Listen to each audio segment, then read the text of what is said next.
You cut your hair on a Tuesday, not at a salon, not with any ceremony, in the bathroom of the factory where you work, during your 15-minute lunch break, with a pair of sewing scissors you borrowed from the floor supervisor and returned before she noticed they were gone.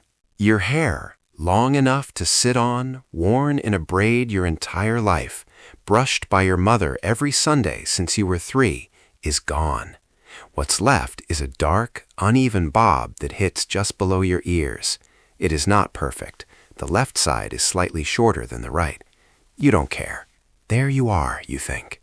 Your name is Vivian. You are 20 years old, born on Mulberry Street in Lower Manhattan, the second of 4 children, to parents who came from Naples in 1899 with $40 and a determination so fierce it built a life out of nothing. Your father lays brick, your mother takes in laundry.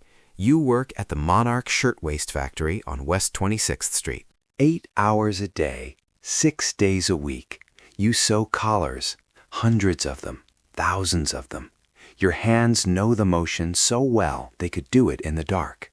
You make $11 a week. You give $8 to your mother. The remaining $3 are yours. And what you do with $3 a week is the source of every argument in your household. The argument is not really about money. It is about who you are becoming.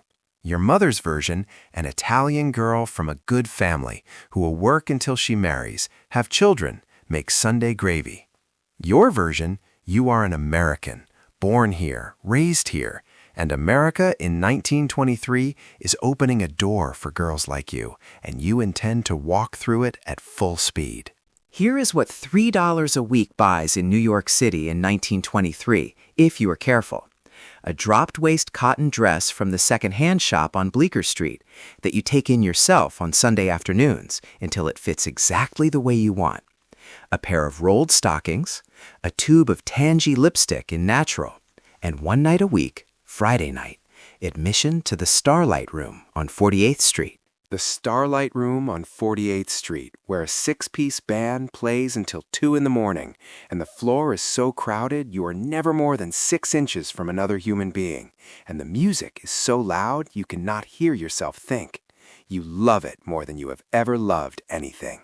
You like Eddie Palmieri. Not romantically, or not only romantically, but in the way you like anyone who exists in the Starlight Room with the same particular hunger you do. The hunger for noise and movement, and the feeling that the world is bigger than Mulberry Street and the Monarch Shirtwaist Factory and your mother's kitchen. He dances like the floor is trying to shake him off, and he refuses to fall. You dance the same way. Your mother finds out about the Starlight Room on a Saturday morning in October. Not from you, from Mrs. Ferrante next door, who has a cousin who works near 48th Street and saw you going in.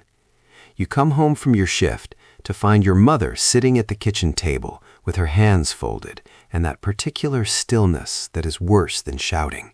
Mrs. Ferrante's cousin, 48th Street. It's just dancing, Mama, music. Alone, at night, in that, she gestures at your dress, looking like that? Like what, you say? You try to keep your voice even. Like an American girl? The silence that follows is very loud. Your grandmother crossed an ocean so you could have a decent life. So I could what? Work in a factory? Give you $8 a week? Marry whoever you pick and move 4 streets over and spend the rest of my life in this kitchen? Her face does something complicated. There is nothing wrong, she says quietly, with this kitchen. She is right. There is nothing wrong with this kitchen. Your mother built it out of nothing. Your father laid bricks in the cold for 20 years to pay for it.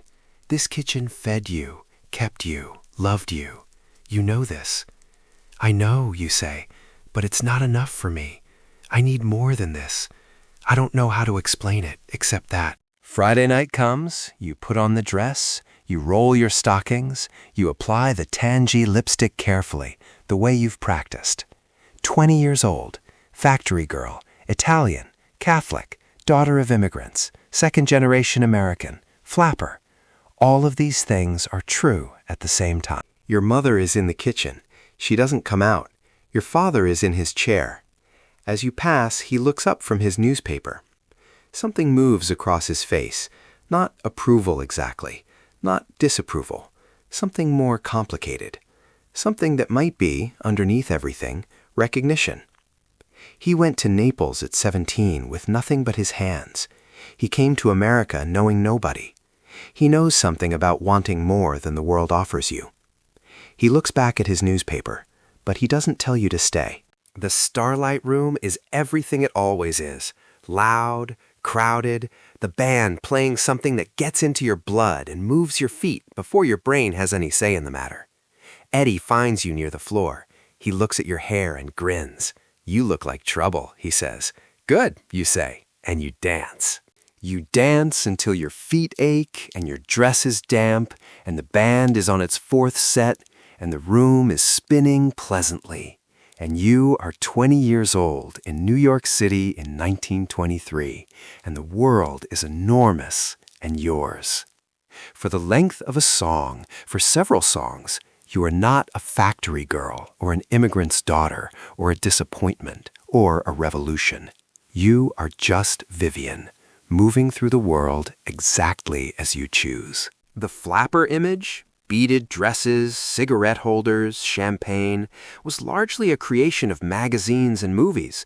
The real flappers of the 1920s were often working-class girls, factory workers, shop girls, secretaries, who spent their small wages on secondhand dresses and Friday nights.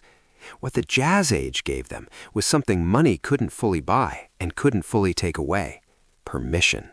The freedom was real but uneven. It came faster for white women, slower for black women, barely at all for immigrant women trying to navigate between two worlds at once. But it came.